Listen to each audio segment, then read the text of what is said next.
Show Christ through lives. Let's show Christ through our own lives. Good evening dear brothers and sisters. ప్రభు నామములో మీ అందరికీ నా వందనాలు తెలియజేస్తున్నాను. మరొక వారం దేవుడు మనకు అనుగ్రహించినందుకు హెబ్రీ పత్రిక ధ్యానాలు మనం కొనసాగించుకోవటానికి కావలసిన కృపను దేవుడు మనకు అనుగ్రహించినందుకు, వీలు కల్పించినందుకు దేవుడిని స్తుతిస్తున్నాను. హెబ్రీ పత్రిక ఫాలో అవుతున్న వాళ్ళందరికీ నా ప్రత్యేకమైన కృతజ్ఞతలు. హెబ్రీ పత్రిక 8వ అధ్యాయాన్ని ఈరోజు మనం ధ్యానించబోతున్నాము. గత కొన్ని వారాలుగా మనం 7 అధ్యాయాలు ముగించుకున్నాం. 8వ అధ్యాయం ప్రారంభ వచనంలోనే మేము వివరించుచున్న సంగతులలోని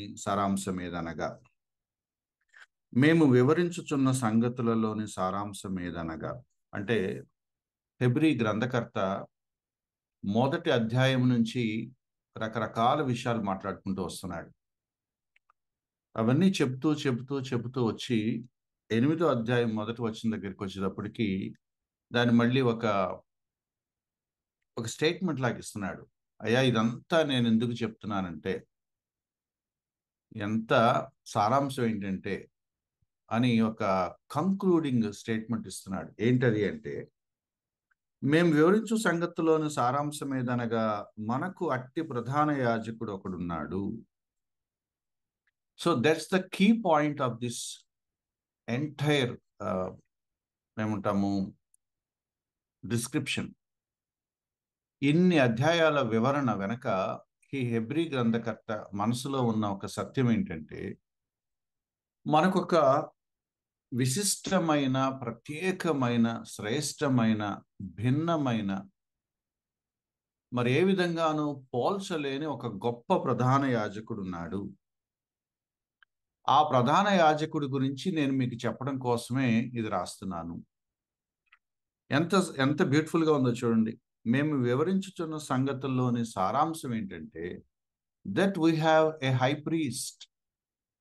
మొదటి అధ్యాయం మొదలుకొని ఈ 8వ అధ్యాయం వరకు, దీని ముందు కూడా దాని ప్రస్తావన వస్తుంది, బట్ ఇప్పుడు దాకా ఇన్ని అధ్యాయాల్లో పదే పదే మాట్లాడుకున్న వాటి మూల సారాంశం ఏంటంటే, యేసుక్రీస్తు వారిని ఒక శ్రేష్టమైన ప్రధాన యాజకుడిగా తన పాఠకులకు పరిచయం చేయాలని ఈ గ్రంథకర్త ఉద్దేశం.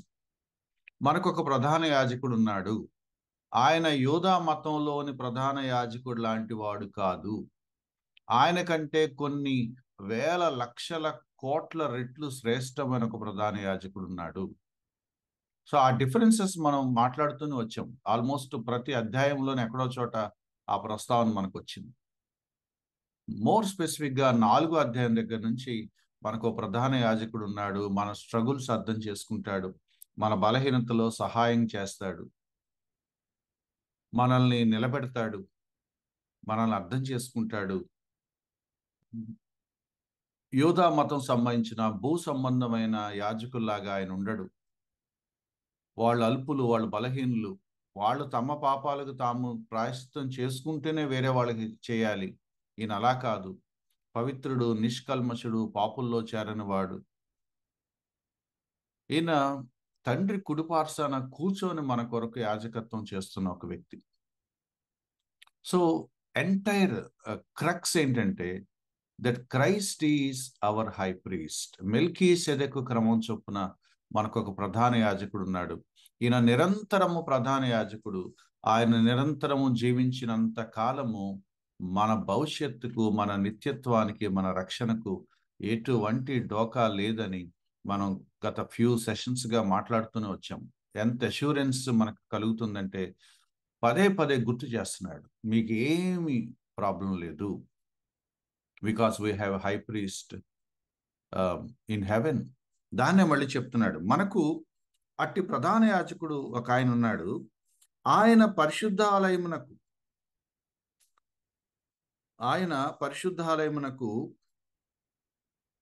అనగా మనుష్యుడు కాక ప్రభువే స్థాపించిన నిజమైన గుడారమునకు పరిచారకుడై ఉండి పరలోకమందు మహామహుని సింహాసనమునకు కుడిపార్శ్వమున ఆసీనుడాయను. ఫ్యూ సెషన్స్కి ఇదే మాట్లాడుకుంటున్నాం మనం. యూదుల ప్రధాన యాజకుడు భూ సంబంధమైన ప్రత్యక్ష గుడారంలో పరిచర్య చేశాడు. యేసుక్రీస్తు వారు ఈ భూ సంబంధమైన యాజకుడు కాదు. ఆయన యోధా వంశంలో పుట్టలేదు. ఆయన లేవి గోత్రికుడు. యోధా వంశంలో పుట్టాడు, లేవి గోత్రికుడు కాదు. కాబట్టి ఆయన భూ సంబంధమైన యాజకుడు కానేరడు. కానీ ఆయన మెల్కీసెదెకు క్రమం చొప్పున యాజకుడు, నిరంతరము యాజకుడు, పరలోకంలో ఆయన మనకి యాజకుడు. కాబట్టి మనుషులు స్థాపించిన గుడారాల్లో ఆయన పనిచేయలేదు. అంటే భూమి మీద ఉన్న ప్రత్యక్ష గుడారాలు ఆయన పనిచేయలేదు. పరలోక ఆలయంలో ఆయన పనిచేశాడు. తండ్రి కుడిపార్శ్వన, అయితే పరలోకమందు మహామహుని సింహాసనమున కుడిపార్శ్వన ఆసీనుడై. It's all about heaven. మనం మాట్లాడుకున్న యోధా మతపు యాజకత్వం భూ సంబంధమైనది. అంటే ఆ పనులన్నీ భూమి మీద జరిగాయి, ప్రత్యక్ష గుడారంలో జరిగాయి. యేసుక్రీస్తు వారి యాజకత్వం సాక్షాత్తు పరలోకంలో తండ్రి ఆసీనుడై ఉన్న స్థలంలో జరుగుతున్నది. అందుకని ఏ విధంగా చూసినా కూడా ఈ యాజకుడు ఈ భూ సంబంధమైన యాజకుల కంటే మహాశ్రేష్టమైన వాడు. ఆ శ్రేష్టమైన అనే మాట ఎన్నిసార్లు ఈ పత్రికలో కనపడుతుందో, ఆ పోలిక వచ్చినప్పుడల్లా, ఆ కంపారిజన్ వచ్చినప్పుడల్లా శ్రేష్టమైన పదాన్ని వాడుతున్నాం మనం చూస్తాం. ప్రతి ప్రధాన యాజకుడు అర్పణలు, బలులు అర్పించుటకు నియమింపబడును. అందుచేత అర్పించుటకు ఈయనకు కూడా ఏమైనా ఉండుట ఆవశ్యకం. ధర్మశాస్త్ర ప్రకారం అర్పణలు అర్పించేవారు ఉన్నారు గనక ఈయన భూమి మీద ఉన్న ఏళ్ళ యాజకుడై ఉన్నాడు. సో మళ్ళీ గుర్తు చేస్తున్నాడు గతంలో మనం మాట్లాడుకున్నది. అంటే 5వ అధ్యాయం, 6వ అధ్యాయం, 7వ అధ్యాయంలో సంగతులు మళ్ళీ గుర్తు చేస్తున్నాడు. భూ సంబంధమైన యాజకులు తీసుకువచ్చిన బలుల్ని, అర్పణల్ని వాళ్ళు సమర్పిస్తారు. అంటే వాళ్ళు సమర్పించటానికి, అర్పించటానికి ఏదైనా ఒక బలి పశువు కావాలి, ఒక అర్పణ కావాలి, తెచ్చేవాళ్ళు ఉండాలి. మనలాంటి పాపులు వెళ్ళి ఆ అర్పణలు ఇస్తే యాజకుడు దాన్ని తీసుకొని ఆ బలిపీఠం మీద పెట్టి అర్పిస్తాడు. అదే క్రమంలో యేసుక్రీస్తు వారు కూడా అర్పించటానికి ఏదైనా ఉండాలి. కానీ ఎవరు తీసుకొచ్చిస్తారు? ఇంకి ఎవరు తీసుకొచ్చిస్తారు? ఆ స్థాయి ఎవరికి ఉంది? ఆ అర్హత ఎవరికి ఉంది? ఆ యోగ్యత ఎవరికి ఉంది? లేకపోతే ఎవరు ఆయన స్థాయి యాజకత్వానికి సహకరించగలరు? కాబట్టి యేసుక్రీస్తు వారి ప్రాయశ్చిత్త కార్యక్రమంలో, యేసుక్రీస్తు వారి యాజక ధర్మంలో ఇంకెవరూ లేరు, ఆయన ఒక్కడే.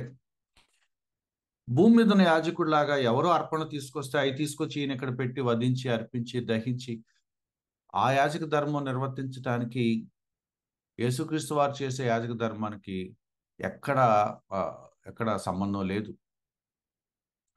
అర్పించటానికి మరి ఈయనకు కూడా ఏమన్నా కావాలి కదా అని అంటే ఈయన తనను తానే అర్పించుకున్నాడట. అది ఈ వచనం యొక్క ప్రత్యేకత. ఈయన భూమి మీద ఉంటే అందరిలాగా యాజకుడిలాగా ఏదైనా చేస్తాడు. కానీ భూమి మీద ఈయన యాజకుడే ఉండటానికి కూడా కుదరదు. ఎందుకంటే ఈయన యోధా గోత్రంలో పుట్టాడు, లేవి గోత్రికుడు కాదు. కానీ మెల్కీసెదెకు క్రమం చొప్పున ఈయన పరలోకంలో తండ్రి దగ్గర యాజకుడు, తనను తానే అర్పించుకున్నాడు. అర్పించుకునే ఇది ఇక ఏ పోలికకి అందదు. తన స్వరక్తాన్ని సమర్పించుకున్నాడు, తనను తాను బలి అర్పణగా చేసుకున్నాడు, తనను తానే ప్రాయశ్చిత్తార్థ పరిహారార్థ బలిగా అర్పించుకున్నాడు.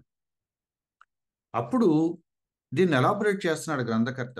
మోషే గుడారాన్ని కట్టినప్పుడు, 5వ వచనం, మోషే ప్రత్యక్ష గుడారాన్ని కట్టినప్పుడు దేవుడు మోషే కొన్ని ఇన్స్ట్రక్షన్స్ ఇచ్చాడు. ఆ ఇన్స్ట్రక్షన్స్ ఇచ్చినప్పుడు ఈ మాట అన్నాడట. ఏమన్నాడంటే, నీకు చూపబడిన మాదిరి చొప్పున నేను ఒక నమూనా చెప్తాను, నేను ఒక మోడల్ నీకు ఇస్తాను, నువ్వు ఇలా చేయాలి అని ఒక బ్లూ ప్రింట్ మోషేకి దేవుడు ఇచ్చాడు. ఆ బ్లూ ప్రింట్ ప్రకారమే మోషే ప్రత్యక్ష గుడారాన్ని నిర్మించటానికి చాలా జాగ్రత్తలు తీసుకొని చాలా ఆ, భయంతోనూ నిష్ఠగాను ప్రత్యక్ష గుడారాలని వాళ్ళు నిర్మించారు, స్థాపించారు. దాన్ని 5వ వచనంలో హెబ్రీ గ్రంథకర్త ఏమంటున్నాడంటే, అంటే ద్వితోపదేశ కాండంలో, నిర్గమాకాండంలో మనకి ఈ విషయాలు ఉన్నాయి. దాన్ని కామెంట్ చేస్తున్నాడు. ఈ యాజకులు పరలోక సంబంధమగు వస్తువుల ఛాయారూపకమైన గుడారమునందు సేవ చేయుదురు. So that's another second point. ఒకటి, our high priest is Christ. Christ is our high priest. 2, పరలోకానికి నమూనా, సారీ, భూమి మీద ఉన్న ప్రత్యక్ష గుడారానికి నమూనా పరలోకం. అంటే పరలోకాన్ని, నేను ఇలా అంటాను, పరలోకపు బ్లూ ప్రింట్ని తీసుకొని లేకపోతే దేవుడు ఇస్తే మోషే ఇక్కడ ఆ ప్రత్యక్ష గుడారాన్ని నిర్మించాడు. సో ఇక్కడ ప్రత్యక్ష గుడారపు లోపల ఉన్న వస్తువుల అమరిక కానీ, అందులోని ఉపకరణాల యొక్క ఎనాలజీ లేకపోతే పోలిక కానీ, సాదృశ్యం కానీ, ఒక ఛాయారూపకమైన ఒక గుడారాన్ని వీళ్ళు తయారు చేశారు. ఈ ఛాయారూపకమైన గుడారము నిజమైన ఒక పరలోకపు డిజైన్ని గుర్తు చేస్తుందట. నేను మళ్ళీ రిపీట్ చేస్తున్నాను. భూమి మీద ఉన్న ప్రత్యక్ష గుడారము పరలోకంలో ఉన్న దేవుని సన్నిధికి సంబంధించిన ఒక డిజైన్ని గుర్తు చేస్తుంది. ఈ యాజకులు పరలోక సంబంధముగా వస్తువుల ఛాయారూపకమైన గుడారమునందు సేవ చేయుదురు. ఇది ఫుల్ డీటెయిల్స్లోకి మనం వెళ్ళలేము. అలా వెళ్ళి డిస్కస్ చేసే బైబిల్ స్టడీస్ కూడా చేసిన వాళ్ళు ఉన్నారు. మేబీ టాపికల్ స్టడీస్ మనం ఎప్పుడైనా చేసినప్పుడు దీన్ని మనం ట్రై చేయొచ్చు, మనకి దేవుడు అనుమతిస్తే, సమయం అనుకూలిస్తే. ప్రత్యక్ష గుడారపు సింపుల్ ఒక నమూనా మీకు గుర్తు చేస్తున్నాను. ప్రత్యక్ష గుడారం 3 భాగాలుగా ఉంటుంది. ఆవరణం అంటాము. మనలాంటి సామాన్యులు బలు అర్పించడానికి పాప క్షమాపణ కోరుకుంటూ ఆ గొర్రెపిల్లను మేకపిల్లను తీసుకొని ఆవరణంలోకి వెళతాము. అక్కడ నుంచి సెకండ్ లెవెల్ పరిశుద్ధ స్థలం అని ఉంటుంది. ఈ ఆవరణంలో మనకు తెలుసు ఆ గంగాళము, లేకపోతే కాళ్ళు కడుక్కునే స్థలము, లేకపోతే బలిపీఠము, వధించే స్థలము, దహించే స్థలం, ఈ ప్లేసెస్ ఉంటాయి. అక్కడక్కడ వాటి అరేంజ్మెంట్ ఉంటుంది. రెండోది పరిశుద్ధ స్థలము, రొట్టెల బల్ల ఉంటుంది, లేకపోతే అదేమంటారు లైట్స్, దీప స్తంభం ఉంటుంది, అంటే దీపాలు వెలిగించే స్టాండ్ ఉంటుంది. యాజకులు అక్కడ తమ పనులు చేస్తారు, వాళ్ళకి అప్పగించబడిన సర్వీస్, యాజక ధర్మం చేస్తారు. వీళ్ళందరి మీద ముఖ్యమైన ప్రధాన యాజకుడు ఉంటాడు. ఆయన ఈ కార్యక్రమాలు, ఈ సర్వీసెస్ నిర్వహిస్తూ వాళ్ళ మీద ఒక అజమాయిషి చేస్తూ సంవత్సరానికి ఒకసారి అతి పరిశుద్ధ స్థలం అనే ఇంకొక 3వ నెక్స్ట్ లెవెల్ స్థలంలోకి సంవత్సరానికి ఒకసారి వెళ్ళి ప్రజలందరి కొరకు విజ్ఞాపన చేసి వాళ్ళ ప్రాయశ్చిత్తం కోసం యాజకత్వం చేసి బయటకు వస్తాడు. ఈ అర్పించబడిన రక్తాన్ని తీసుకుని లోపలికి వెళ్ళి ఆ అతి పరిశుద్ధ స్థలం లోపల ఉన్న మందసం దగ్గర దేవుని సన్నిధి అని చెప్పబడే ఆ అతి పరిశుద్ధ స్థలం లోపలికి వెళ్ళి ఆ రక్తాన్ని ఆ మందసం మీద లేకపోతే అక్కడ ప్రోక్షించి తమ పాపాలు క్షమించబడ్డాయి అనే ఒక నిర్ధారణ తీసుకొని బయటకు వస్తాడు. ఈ ఇమేజ్ పరలోక వస్తువులకు లేదా పరలోకానికి సంబంధించిన ఛాయారూపం అని అంటున్నాడు హెబ్రీ గ్రంథకర్త.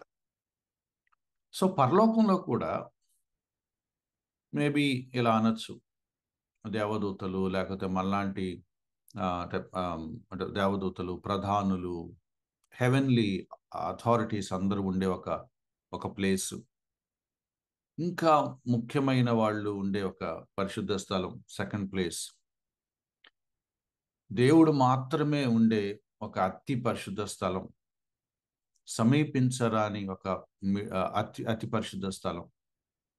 సో ఇలా చూసినప్పుడు యేసుక్రీస్తు వారట ప్రధాన యాజకుడి క్రమంలోనే, అంటే భూమి మీద అహరోను క్రమం, లేవి క్రమంలో ఒక ప్రధాన యాజకుడు ఏ విధంగా అయితే యాజక ధర్మం చేశాడో ఆ నమూనా ప్రకారమే యేసుక్రీస్తు వారు కూడా తనను తాను బలిగా అర్పించుకొని తన స్వంత అమూల్యమైన రక్తమును చేత పట్టుకొని పరిశుద్ధ స్థలం నుంచి అతి పరిశుద్ధ స్థలంలోకి వెళ్ళి ఆ తెరను తీసుకొని లోపలికి వెళ్ళి తండ్రి కుడిపార్శ్వాన కూర్చున్నాడు.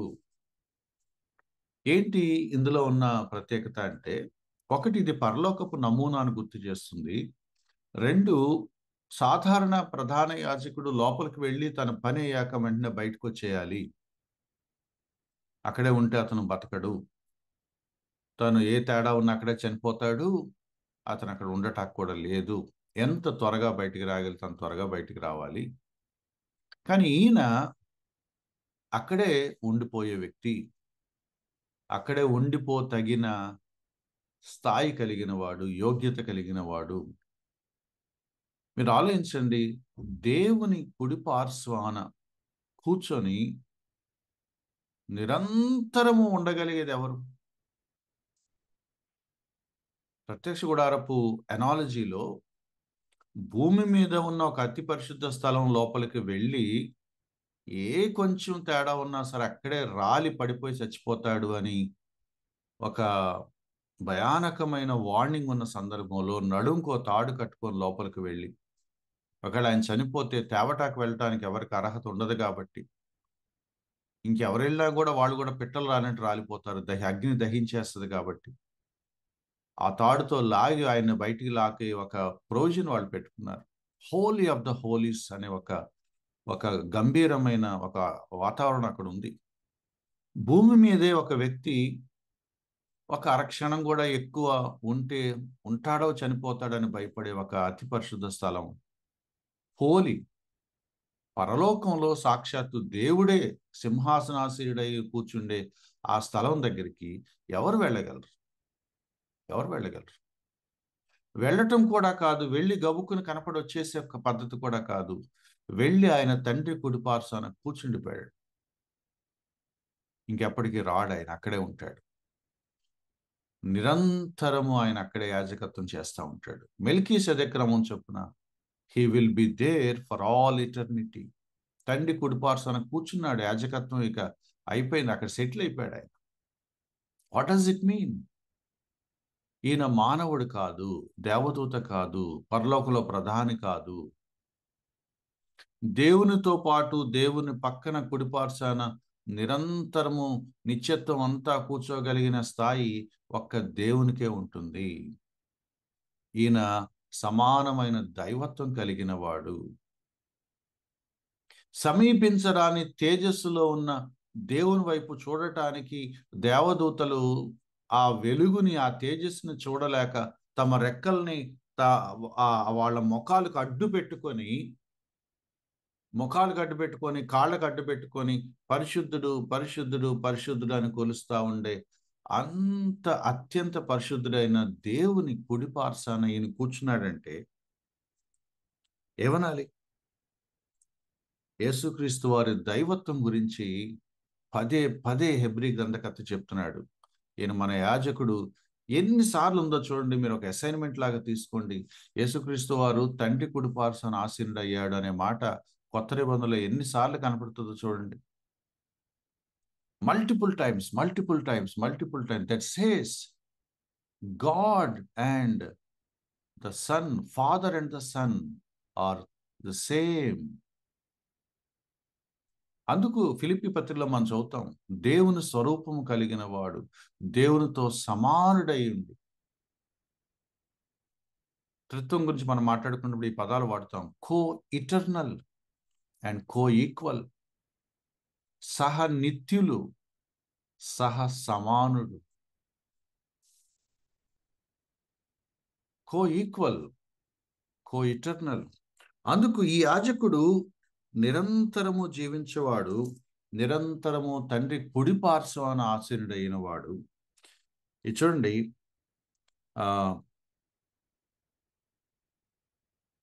ఈ భూ సంబంధమైన యాజకులు కింద గుడారంలో పరిచర్య చేస్తూ ఉంటారు.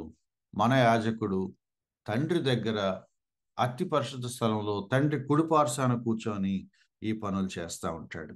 ఆయన అంటున్నాడు 6వ వచనం, ఈయనైతే ఇప్పుడు మరెక్కువ వాగ్దానములను బట్టి, ఇది బలి విచిత్రంగా ఉంటుంది. మరెక్కువ వాగ్దానాలు అంటే ఏంటి అంటే, పాత నిబంధన యూదా క్రమంలో ఉన్న యాజకత్వానికి సంబంధించి, అది ఇశ్రాయేల్ ప్రజలకి పాత నిబంధన ప్రకారం ఆయన ఇచ్చిన వాగ్దానాల కంటే మించిన మరెక్కువైన వాగ్దానాలు ఈయన ఇస్తున్నాడట.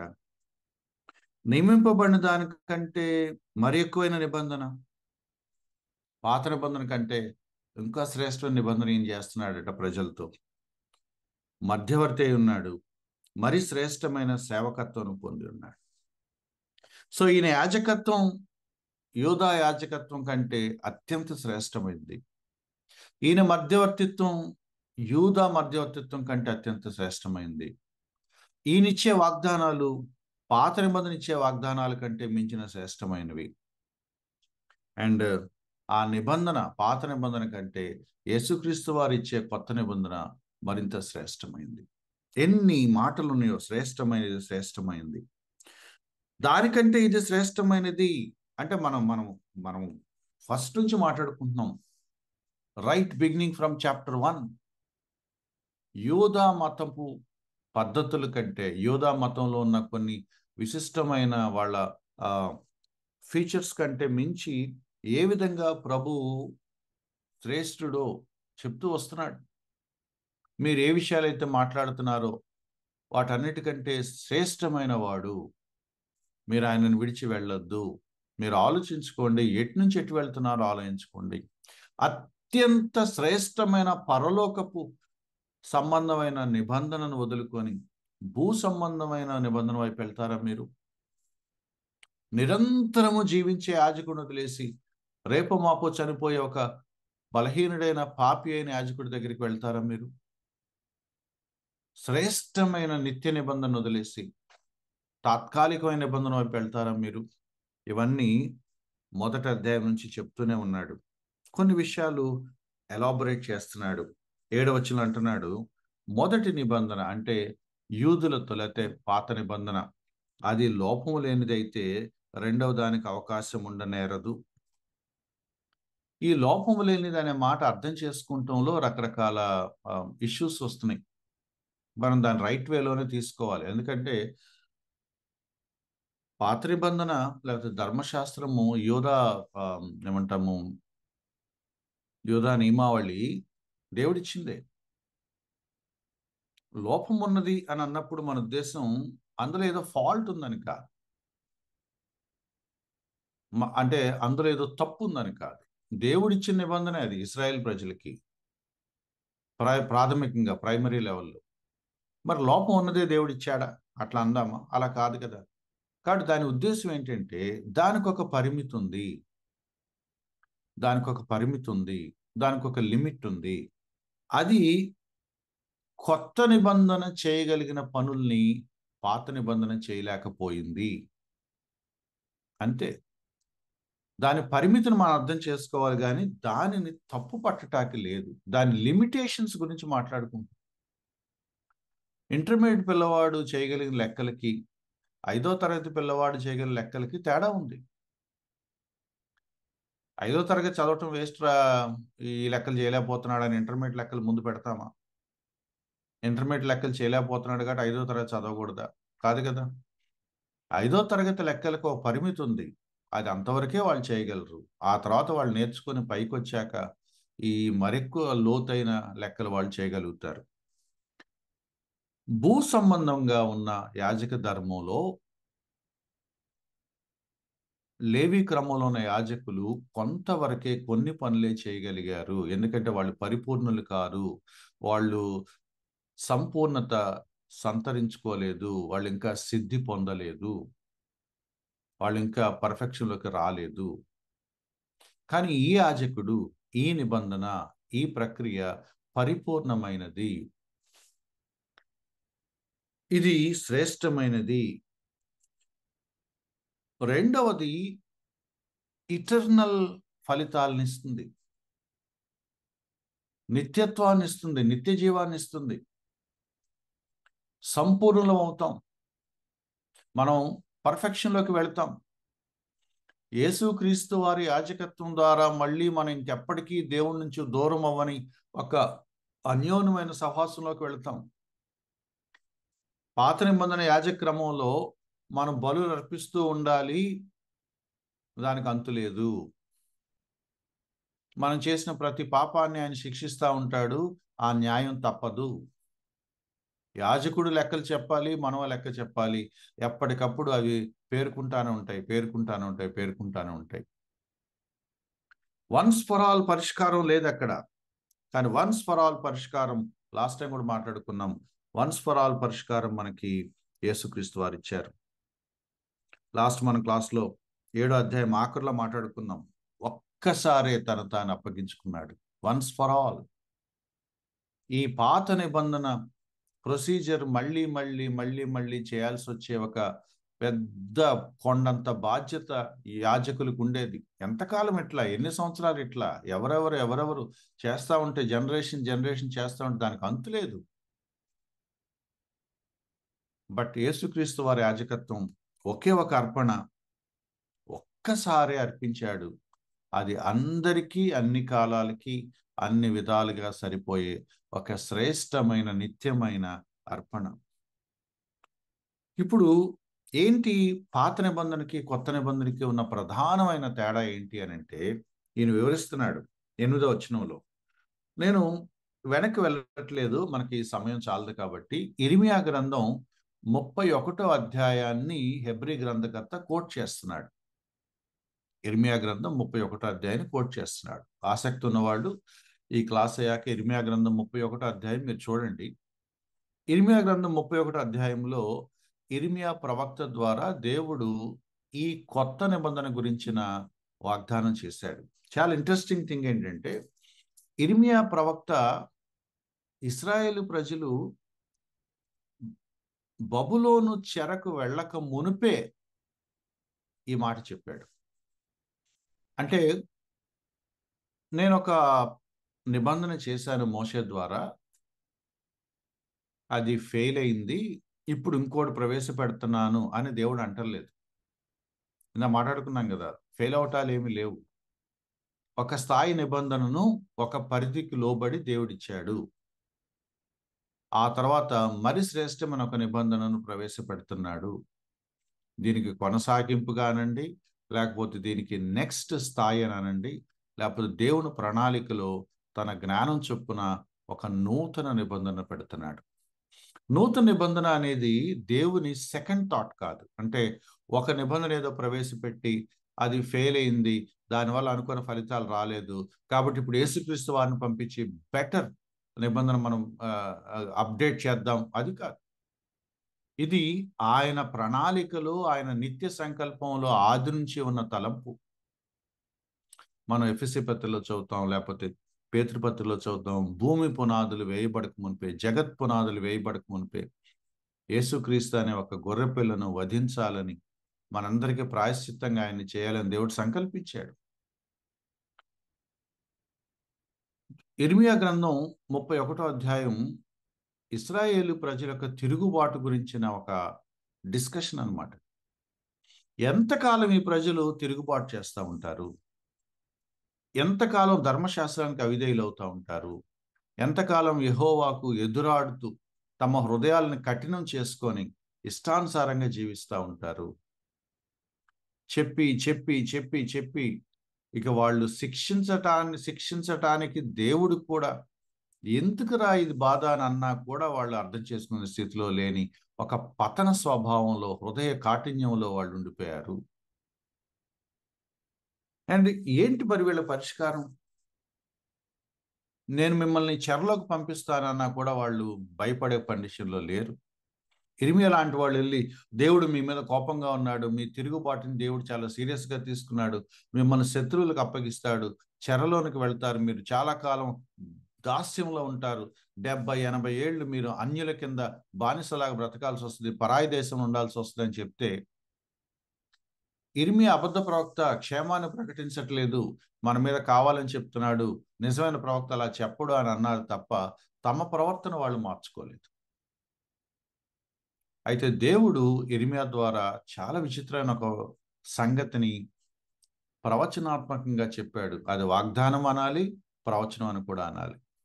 వాగ్దానం ఎందుకంటే ఒక న్యూ కవనెంట్ని ఆయన వాగ్దానం చేస్తున్నాడు. చాలా బ్యూటిఫుల్గా ఉంది. ఇర్మియా 31నే ఇక్కడ కూడా ప్రస్తావించాడు కాబట్టి మనం ఈ అధ్యాయం చదువుకుంటున్నాము. దీని ఊరికిన ఇర్మియా 31లో కూడా ఏమని రాస్తుందో మీరు చదివి కొంచెం పైన కింద చదివితే అడిషనల్ ఇన్ఫర్మేషన్ మీకు దొరుకుతుంది కాబట్టి ఐ సజెస్ట్ దట్. అయితే ఏంటి ఆ ప్రవచనం అంటే, ఇదిగో ఒక కాలం వచ్చున్నది, అప్పుడు ఇశ్రాయేల్ ఇంటి వారితోనూ యోధా ఇంటి వారితో నేను కొత్త నిబంధన చేయుదును. ఇది ఈస్ బ్యూటిఫుల్. బాబు, మోషేతో చేసిన పాత నిబంధన లాంటిది కాదు. నేను ఒక కొత్త నిబంధన మీతో చేయబోతున్నాను. ఎవరితో ఆ కొత్త నిబంధన? లేకపోతే ఇలా ఒక కాలం వస్తుంది అంటే ఇన్ ఫ్యూచర్ ఒక కాలం రాబోతుంది భవిష్యత్తులో, నేను ఒక కొత్త నిబంధన చేస్తాను అంటే అప్పుడే చెప్పేస్తున్నాడు. ఇర్మియా ద్వారానే దేవుడు చెప్పేస్తున్నాడు. మోషేతో చేసిన ఐగుప్తు నుంచి బయటకు వచ్చిన నిబంధన లాంటి నిబంధన కాదు, ధర్మశాస్త్రం లాంటి ఒక నిబంధన కాదు, ప్రత్యక్ష గుడారం లాంటి ఒక నిబంధన కాదు, ఇశ్రాయేల్ ప్రజలతో యోధా రాజ్య ప్రజలతో చేసింది కాదు. Another new covenant. ఇది ఒక న్యూ నిబంధన, కొత్త నిబంధన, నూతన నిబంధన. ఇశ్రాయేల్ ఇంటి వారితోనూ యోధా ఇంటి వారితోనూ చేస్తానని అంటే ఎవరు? రెండు రాజ్యాలు, ఇశ్రాయేల్ రాజ్యము, యోధా రాజ్యం. అంటే అర్థం ఏంటంటే 12 గోత్రాల వాళ్ళే, ఎంటైర్ పీపుల్ ఆఫ్ ఇజ్రాయెల్. ఇశ్రాయేల్ ప్రజలందరితోనూ ఒక కొత్త నిబంధన చేస్తాను. సో ఏంటి కొత్త నిబంధన అంటే, నేను ఐగుప్తు దేశంలో నుండి వీరి పితరులను వెలుపలకు రప్పించినప్పుడు అప్పుడు వాళ్ళు చేయి పట్టుకొని చేశానే, అది అలాంటిది కాదు. ఎందుకంటే వారు నా నిబంధనలో నిలవలేదు కాబట్టి నేను కూడా వాళ్ళ విషయంలో చాలా కోపంగా ఉన్నాను. 10వ వచనం చెప్తున్నాడు, నేను వారితో చేయబో నిబంధన ఏదనగా వారి మనసులో నా ధర్మ విధులను ఉంచేదను. ఈ న్యూ కవనెంట్ ప్రత్యేకత ఏంటి? ఏంటి న్యూ కవనెంట్ అంటే, మోషేలాగా ఒక గ్రంథాన్నో, ఒక పదాజ్ఞల్లో, లేకపోతే ఒక రాతపూర్వకమైన ఒక పుస్తకాన్నో ఇచ్చి, నియమాలను ఇచ్చి, ఆజ్ఞలను ఇచ్చి, వీటిని మీరు పాటించండి, వీటిని మీరు పాటిస్తే నేను మిమ్మల్ని మంచిగా చూస్తాను, ఆశీర్వదిస్తాను, లేకపోతే శిక్షిస్తాను, మీరు నా ఆజ్ఞలు గైకుంటే మీకు బాగుంటుంది, మీరు నా ఆజ్ఞలు గైకొనకపోతే మీరు దానికి మూల్యం చెల్లించుకుంటారు. ఇటువంటి వార్నింగ్స్ అక్కడ ఉండవు. ఇటువంటి ఆజ్ఞలు నేను వాళ్ళ చేతికి ఇవ్వట్లేదు. నేనేం చేస్తున్నానంటే వారి మనసులో నా ధర్మ విధులు ఉంచుతున్నాను. చేతికి ఇవ్వట్లేదు ఆ గ్రంథాన్ని. ఇప్పుడు నేను రాతి పలకల మీద ఇవ్వట్లేదు. ఇప్పుడు నేను ఆజ్ఞల్ని వారి మనసుల మీద పెడుతున్నాను, వారి హృదయాల మీద రాస్తాను. అంటే ఎక్కడైతే ఇశ్రాయేలు ప్రజలు ఫెయిల్ అయ్యారో అక్కడ వాళ్ళు ఫెయిల్ అవ్వకుండా ప్రభువుని వెంబడించగలిగే ఒక న్యూ నేచర్ వాళ్ళకి నేను ఇస్తాను. ఈ ధర్మశాస్త్రం పాటించడం కష్టం, మన వల్ల అవ్వట్లేదని వాళ్ళు ఎక్కడైతే స్ట్రగుల్ అయ్యారో అక్కడ వాళ్ళ ధర్మశాస్త్రాన్ని తమ హృదయాల్లో పెట్టుకొని ఇష్టంగా దేవుణ్ణి వెంబడించడానికి కావలసిన ఒక నూతన స్వభావాన్ని వాళ్ళకి నేను ఇస్తాను. ఇది మనం చేయాలి, ఇది మనం చేయాలి, ఇది మనం చేయాలని ఇష్టమన్నా లేకపోయినా అదొక గుదిబండలాగా పెట్టుకొని, అయ్యో విశ్రాంతి దినం పాటించాలి లేకపోతే మనకు అన్ని శాపం వస్తుంది, అయ్యో ఈ ఆజ్ఞ పాటించాలి లేకపోతే ఆయన శిక్షిస్తాడు, అదిగో ఈ పద్ధతి పాటించాలి, ఈ అర్పణ ఇవ్వాలి, ఈ ఉత్సవం పాటించాలి, ఈ ఉపవాసం మనం ఉండాలి, ఈ పవిత్రంగా మనం ఉండాలి, ఇలా కొన్ని రూల్స్ పెట్టుకొని భయంగానో లేకపోతే వేషధారణగానో నటిస్తూనో కపటంగానో తిట్టుకుంటూనో అయిష్టంగానో ఓ పెద్ద భారాన్ని, ఏంటో మా రిలిజన్, మా మతం, మా ఇశ్రాయేల్ ఏంటోనండి ఎన్ని రూల్స్ అని ఆ ఒక అయిష్టంగా చేయక తప్పని ఒక గుదిబండలాగా అనుకునే పరిస్థితి ఉండదు. ఒక గిల్ట్ పెరిగిపోయి చేయలేకపోతున్నాను, దేవుడు అనుకున్నట్టుగా నేను జీవించలేకపోతున్నాను, దేవుని ఆజ్ఞలను పాటించలేకపోతున్నాను. ఓడిపోయినప్పుడల్లా పదే పదే వెళ్ళి బళ్ళు అర్పించాల్సి వస్తుంది. ఎన్నెన్ని బళ్ళు అర్పించాలి, ఎన్నిసార్లు అర్పించాలి, ఎంతకాలం అర్పించాలి, ప్రభువుకి ఇష్టంగా నేను ఎప్పుడు జీవించగలను, నా హృదయ కాఠిన్యం నుంచి నన్ను ఎవరు విడిపిస్తారు, నా పతన స్వభావం నుంచి నన్ను ఎవరు విడిపిస్తారు, నా ఎదురాడే మనస్తత్వం నుంచి, తిరుగుబాటు చేసే స్వభావం నుంచి నన్ను ఎవరు కాపాడుతారు, ఆయన ఆజ్ఞల్ని నేను ఇష్టంగా ఎప్పుడు గైకుంటాను. ఆ ప్రజలకు ఆయన చెప్తున్నాడు, ఒక కొత్త నిబంధన నేను వాళ్ళతో చేస్తాను. ఆ ధర్మ విధుల్ని, ఆ ఆజ్ఞల్ని వాళ్ళ హృదయాల మీద, వాళ్ళ మనసుల మీద రాస్తాను. యాక్చువల్ ఇశ్రాయేల్ ప్రజలు ఫెయిల్ అయింది అక్కడే కదా. ఆయన ఆజ్ఞలు గైకొనటంలోనే ఫెయిల్ అయ్యారు. ఆయన చెప్పిన మాట వినటంలోనే ఫెయిల్ అయ్యారు. వాళ్ళంతట వాళ్ళు వినలేరు, వాళ్ళ స్వభావం అది కాదు అని పదే పదే రుజువు అవుతూ వచ్చింది.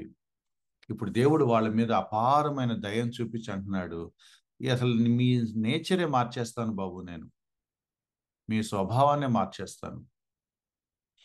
ఎస్, మీరు నన్ను ఇష్టంగా వెంబడించగలిగే ఒక నూతన నిబంధన నేను మీతో చేస్తాను.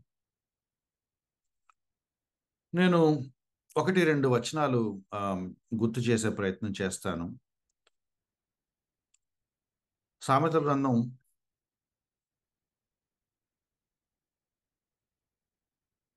3వ అధ్యాయంలో ఉంది.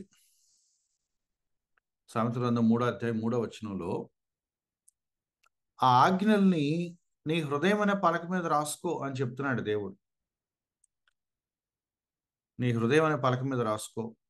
అలాగే 7వ అధ్యాయంలో కూడా చెప్తున్నాడు, నా కుమారుడా, నా మాటలు మనసులో పెట్టుకో, నా ఆజ్ఞల్ని నీ దగ్గర, నీ యొద్ద దాచిపెట్టుకో.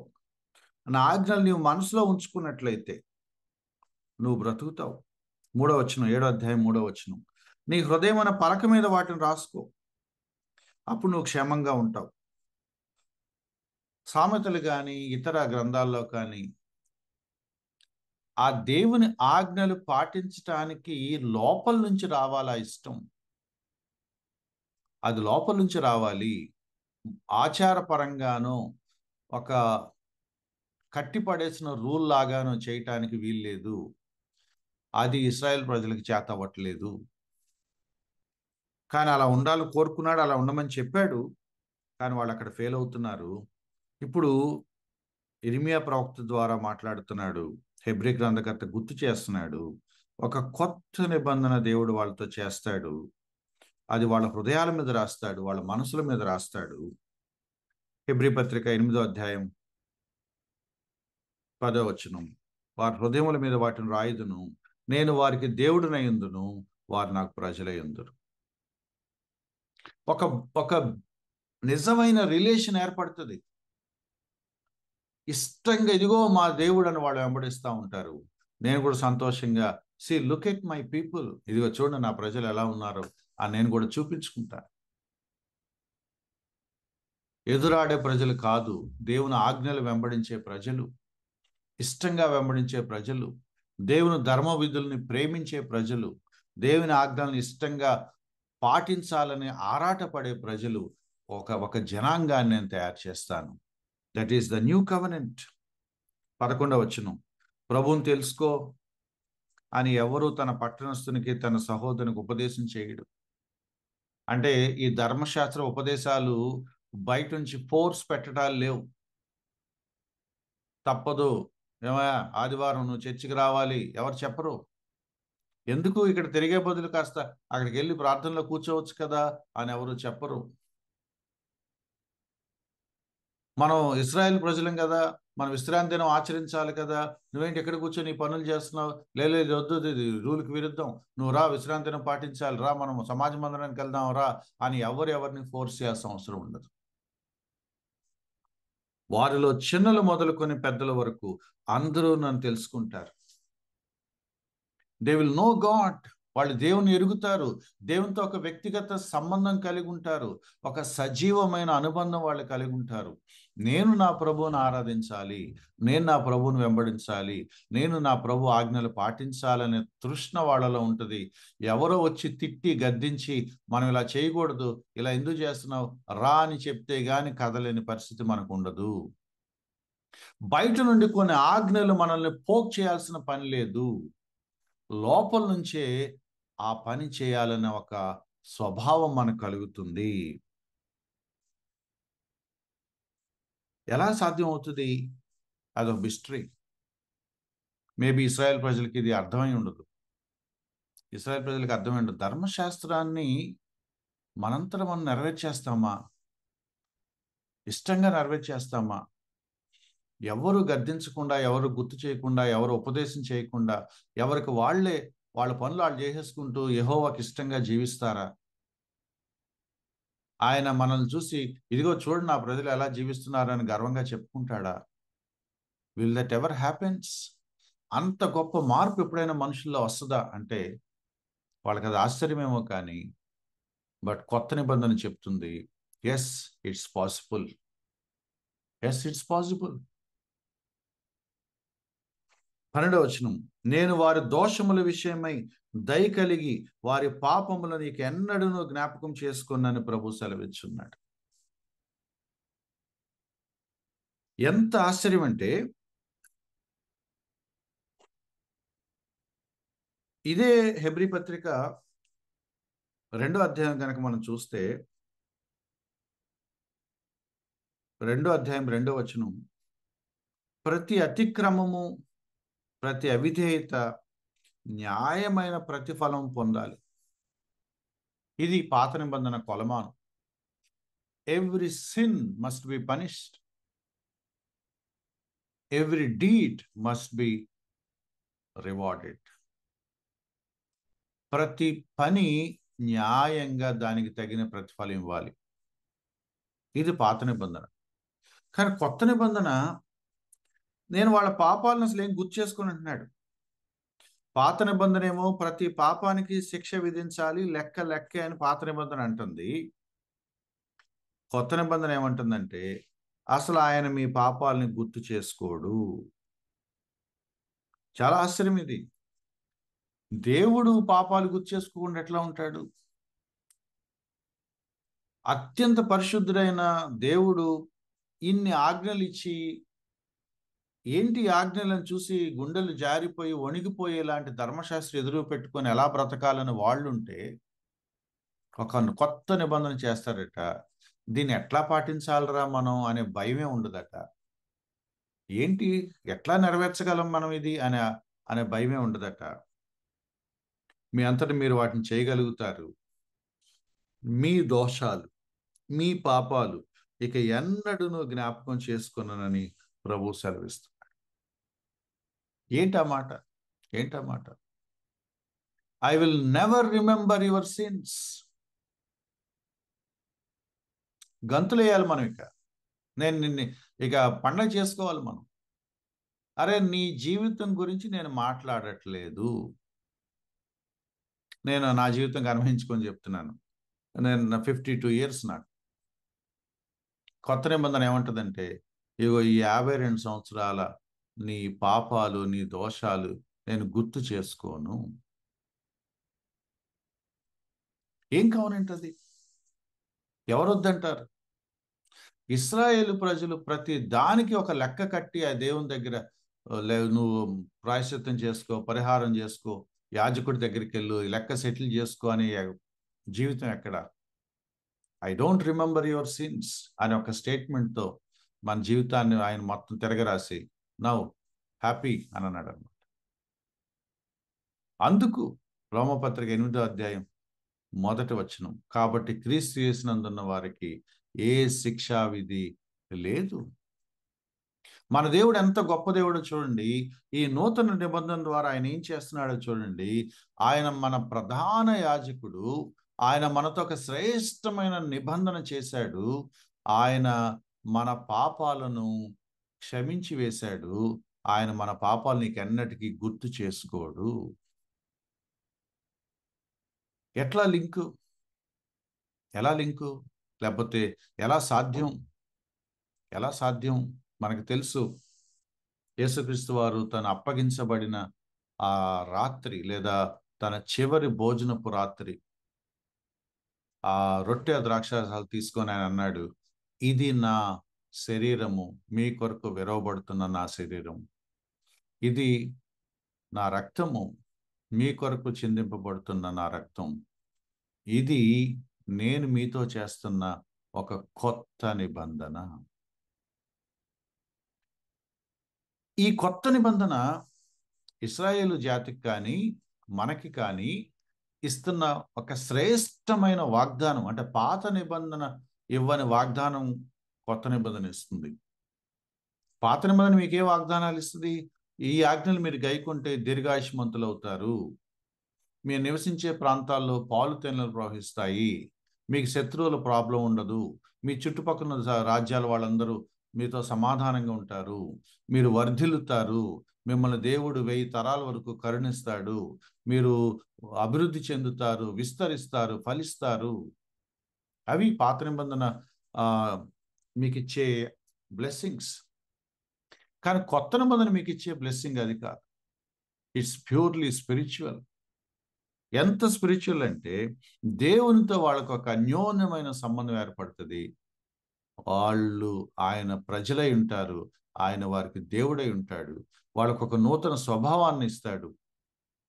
ఇష్టంగా ప్రభువును సంతోషపెట్టగలిగే ఒక జీవితం జీవించాలనే ఒక కొత్త నేచర్ వాళ్ళ లోపల తయారవుతుంది.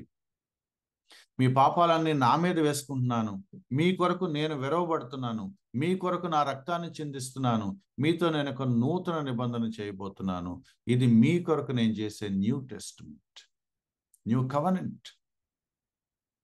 And Christ died on the cross.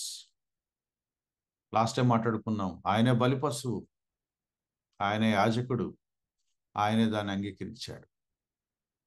ఈ శ్రేష్టమైన కొత్త నిబంధన వల్ల మనకు వచ్చిన ఫలితం ఏంటంటే we got a new heart, we got a new heart, we got a new nature, and we got a new promise. ఒక నూతన స్వభావం మనకు వచ్చేసింది. మనకి శిక్షలు లేవు, మనకు ఆజ్ఞలు లేవు, మనకు పనిష్మెంట్లు లేవు. మిమ్మల్ని మీరు చేసింది ఏది నేను గుర్తు చేసుకోను, కానీ మీరు ఇష్టంగా మీ హృదయంలో ఆజ్ఞలు పెట్టుకొని మీ స్వభావ సిద్ధంగా మీ అంతటి మీరే యెహోవాను లేకపోతే ప్రభువును వెంబడించగలిగే ఒక నూతన హృదయాన్ని నేను మీకు ఇస్తాను. That is what new testament promises. సాధ్యమవుతుందా అంటే సాధ్యమవుతుంది. ఎందుకంటే ఆయన ఏమన్నాడంటే నేను వెళ్ళి ఆదరణకర్తను పంపిస్తాను. ఎలా జరుగుద్ది ఇది? ఈ ధర్మశాస్త్రం లోపల ఎలా పెట్టి రాస్తారు? ఈ లోపల ఈ ఆజ్ఞలు హృదయం మీద రాస్తే అంటే అర్థం ఏంటి అంటే, న్యూ టెస్టిమెంట్ చదువుతా ఉంటే మనకు అర్థమవుతుంది, సువార్తలు చదువుతా ఉంటే మనకు అర్థమవుతుంది, పత్రికలు చదువుతా ఉంటే మనకు అర్థమవుతుంది. I will give them my spirit. నా ఆత్మను వారికి ఇస్తున్నాను, నా ఆత్మను వాళ్ళలో ఉంచుతున్నాను.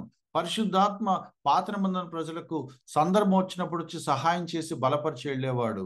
కొత్త నిబంధన ప్రజలకు పరిశుద్ధాత్ముడు వాళ్ళ హృదయాల్లో నివసిస్తాడు. And we have holy spirit in our hearts. ఆయన లోపల నుండి మనల్ని గైడ్ చేస్తూ ఉంటాడు. బయట నుండి పుస్తకాలు ఏవో ధర్మశాస్త్రపు ఆజ్ఞలు చూసి, అమ్మో ఇవాళ సోమవారం నేను ఈ పని చేయాలి, చేయకపోతే తేడా వస్తుంది, ఇవాళ మంగళవారం నేను ఈ పనులు చేయాలి అనే ఆ ఒత్తిళ్ళు, ఆ ప్రెషర్ మనకు లేదు. మన లోపల ఒక పరిశుద్ధాత్ముడు ఉన్నాడు, సత్య స్వరూపి యొక్క ఆత్మ ఉన్నాడు, మనల్ని నడిపిస్తాడు. స్వభావ సిద్ధంగా మనం ఎప్పుడెప్పుడు ఏం చేయాలో, దేవునికి ఇష్టంగా ఎలా ప్రవర్తించాలో లోపల నుండి మన మనస్సాక్షి మీద మృదువుగా ఒత్తిడి పెడుతూ మనల్ని నడిపిస్తూ ఉంటాడు. We have a guide with in our hearts. ఆయన మనల్ని ఎనేబుల్ చేస్తూ ఉంటాడు. చూడండి, మనం చాలాసార్లు ఇట్లా వచనాలు చదువుతున్నప్పుడు మనం ఏమనుకుంటామంటే, నేను ధర్మ విధుల్ని వాళ్ళ హృదయాల్లో పెడతాను, వాళ్ళ హృదయాల మీద ఆ ఆజ్ఞలు రాస్తానన్నప్పుడు ఇది ఎలా సాధ్యం అంటే కొత్త నిబంధన చెప్తుంది, ఆ దేవుడు దాన్ని చేస్తాడు. యేసుక్రీస్తు వారి ద్వారా సాధ్యం, పరిశుద్ధాత్మ ద్వారా సాధ్యం. అండ్ వాక్యమై ఉన్న దేవుడు మనల్ని నడిపిస్తూ ఉంటాడు, తన వాక్యం ద్వారా నడిపిస్తూ ఉంటాడు. మన లోపల తన పరిశుద్ధాత్మను ఉంచాడు, ఆ పరిశుద్ధాత్మ మన లోపల నివసిస్తూ మనల్ని నడిపిస్తూ ఉంటాడు. పాత నిబంధన నువ్వు జాగ్రత్తగా, నిష్టగా, నీతిగా బ్రతికితే ఆశీర్వదించబడతావు లేదా శిక్షించబడతావని స్ట్రిక్ట్గా ఉంది. కొత్త నిబంధన ఏముందంటే నువ్వు ఏం చేయొద్దు, చేయాల్సినంత యేసుక్రీస్తు వారు చేశారు. ఓల్డ్ టెస్టిమెంట్ నువ్వు ఏం చేయాలో చెప్పుద్ది, అవి చేస్తే వచ్చే ఆశీర్వాదాలు చెప్పుద్ది, అది చేయకపోతే వచ్చే శిక్షల గురించి చెప్పుద్ది. కొత్త నిబంధన ఏం చెప్పుద్ది అంటే నువ్వు చేయాల్సినవన్నీ యేసుక్రీస్తు వారు చేసేశారు కాబట్టి ఆ శిక్ష నీ మీదకి రావట్లేదు, you are free, you are forgiven అని చెప్తుంది. నేనేమీ చేయకుండానే ఆశీర్వాదాలన్నీ నా మీదకి వస్తాయి. నేనేమి చేయకుండానే నేను చేసినట్టుగా అది పరిగణించబడుతుంది. నేను దేవునికి నచ్చినట్టుగా జీవించగలిగే ఒక సామర్థ్యాన్ని నా లోపల నుంచి పరిశుద్ధాత్మ ద్వారా దేవుడు నన్ను ఎనేబుల్ చేస్తూ ఉంటాడు. వాళ్ళు ప్రూవ్ చేసుకోవాలి, నేను ప్రూవ్ చేసుకోవట్లేదు, నేను ఇష్టంగా లోబడుతున్నాను. అక్కడ నేనే రుజువు చేసుకోవాలి, ఇక్కడ యేసుక్రీస్తు వారు మొత్తం చేసి నా పేరు మీద వేశాడు. న్యూ టెస్టిమెంట్లో నేను పరిశుద్ధాత్మ మీద ఆధారపడతాను, పరిశుద్ధాత్మ నన్ను రూపాంతరం చెందిస్తూ ఉంటాడు, పరిశుద్ధాత్మ నన్ను శాంక్టిఫై చేస్తూ ఉంటాడు, పరిశుద్ధాత్మ నన్ను అంచెలంచెలుగా క్రమక్రమంగా దేవుని ఇష్టమైన పోలికలోకి నన్ను రూపాంతరం చెందిస్తూ ఉంటాడు. It is the work of the Holy Spirit that will be transformed into His image. కిందకు వచ్చేటప్పటికి ఈ మాట కూడా అది కూడా చదివి మనం ముగించుకుందాం. 13వ వచనం అంటున్నాడు, కాబట్టి కొత్త నిబంధన అనే పదం వాడటంలోని కొత్త అని ఎప్పుడైతే వచ్చిందో ఆ ఫస్ట్ నిబంధన పాతబైపోయింది. సింపుల్, అదే బై యూసేజ్లోనే అది వచ్చేసింది. ఒక నిబంధన ఉంది ఇశ్రాయేల్ ప్రజలకి, ఇప్పుడు కొత్త నిబంధన అని అనగానే ఆల్రెడీ ఉన్న నిబంధన పాతదైపోతుంది. దాని ప్రయోజనం లిమిటెడ్ ఉంది, దీని ప్రయోజనం అనంతంగా ఉంది. ఎప్పుడైతే ఇది పాతబడిపోయిందో, ఎప్పుడైతే కొత్తది వచ్చిందో, దీనికంటే అది మరింత శ్రేష్టమైనది, మరింత మహోన్నతమైనదని మనకు అర్థమైందో, అండ్ పాత నిబంధన ఆటోమేటిక్గా it becomes ready to disappear. అది కనుమరుగైపోతుంది, ఇక దానివల్ల మనకి పెద్ద ఉపయోగం లేదని మనకు అర్థమైపోతుంది. చాలా బ్యూటిఫుల్గా రాశాడు, ఏది పాతగిలిపోయిందో అది అదృశ్యమగుటకు సిద్ధముగా ఉన్నది. మెల్లగా అది ఫేడ్ అవుట్ అయిపోద్ది. And now all we have is our high priest Christ and his new covenant with all the humanity. ఈ న్యూ కవెనెంట్, ఈ మాట కూడా చెప్పి నేను ముగిస్తాను. ఈ న్యూ కవెనెంట్ ఇర్మియా ద్వారా ఇశ్రాయేల్ ప్రజలకు దేవుడు వాగ్దానం చేశాడు. యేసుక్రీస్తు వారు తన శిష్యులకు ఓపెన్గా దాని మీద డిస్కస్ చేశాడు. విశ్వసించిన వాళ్ళందరికీ అది వర్తిస్తుందని అపోస్తల కార్యాల ఆది సంఘంలో దాన్ని మనం చూసాం. మనం కూడా న్యూ కవెనెంట్లోకి వచ్చేసాం. And we are so blessed. నేను ఓల్డ్ కవెనెంట్ అంటే ఏంటో, ధర్మశాస్త్రం అంటే ఏంటో తెలియకుండానే మనలాంటి అన్యులు, మనం యూదులం కాదు, మనం డైరెక్ట్గా న్యూ కవెనెంట్లోకి వచ్చేసాం. ఇర్మియాలో చెప్పబడిన మాట, ఇశ్రాయేల్ జాతి మొత్తానికి న్యూ కవెనెంట్ దేవుడు ఇస్తాడు. ఒకరోజు యూదుల్లో కూడా పరిపూర్ణంగా రక్షించబడే వాళ్ళు ఉన్నారు, వాళ్ళు కూడా అందులో చేర్చబడతారు. మనం ముందుగానే అంటుకట్టపడ్డాము, ఇశ్రాయేల్ జాతి కూడా రేపు మాపు జాయిన్ అవుతారు. And one day will see a great multitude of people, సకల గోత్రాలు, సమూహాలు పరలోకంలో మనం చూస్తాం. వాళ్ళందరి హృదయాల్లో దేవుని వాక్యం ఉంటుంది, వాళ్ళందరి హృదయాల్లో దేవుని ఆత్మ వాళ్ళని నడిపిస్తూ ఉంటాడు. And let's praise God for this. Let's praise God for this, for His new covenant, for His enabling power to live according to the law. లేకపోతే దేవుడు కోరుకున్న రీతిలో జీవించడానికి కావలసిన ఒక విధి విధానాల్ని మన స్వభావంలోనే పొందుపరిచే ఒక నూతన జీవితాన్ని యేసుక్రీస్తు వారు మనకిస్తున్నారు. That's the new Christian life, that's new covenant life. ఇప్పుడు మనం ధర్మశాస్త్ర ఆచారాలు మనం పాటించం, కర్మకాండలు మనం పాటించం, పాత నిబంధన యాజకులతో మనకు పని లేదు, యోధా మతంతో మనకు పని లేదు, యోధా విధి విధానాలతో మనకు పని లేదు. ఎందుకంటే అవన్నీ ఫేడ్ అవుట్ అయిపోయినాయి, పాతగిలిపోయినాయి, ఉడిగిపోయినాయి. అదేది సాధించలేని ఒక గొప్ప అచీవ్మెంట్, ఒక గొప్ప ప్రయోజనం యేసుక్రీస్తు వారి ద్వారా సాధ్యమైంది, కొత్త నిబంధన ద్వారా సాధ్యమైంది. మన లోపలే దేవుని వాక్యాన్ని పెట్టుకొని మనంతట మనం స్వభావసిద్ధంగా దేవుని వెంబడించగలిగే ఒక నూతన జన్మ, నూతన సృష్టిగా పరిశుద్ధాత్మను మనల్ని చేస్తున్నాడు. మెల్లగా మెల్లగా మనం one day we will follow him with all our heart. నీ పూర్ణ హృదయంతో యెహోవాను వెంబడించు, నీ పూర్ణ ఆత్మతో, నీ పూర్ణ మనస్సుతో యెహోవాను సేవించాలి అనేది ఎప్పటికీ మనకు సాధ్యం అవ్వదు. కానీ one day it's going to be possible. ఎందుకంటే మన లోపల పరిశుద్ధాత్మ మనల్ని ఆ విధంగా రూపాంతరం చెందిస్తాడు. And one day we all with all our heart, with all our soul, strength, might, we'll save our Lord, we'll serve our Lord. That's our hope. That's the promise of the New Testament. May God bless you all. Thank you.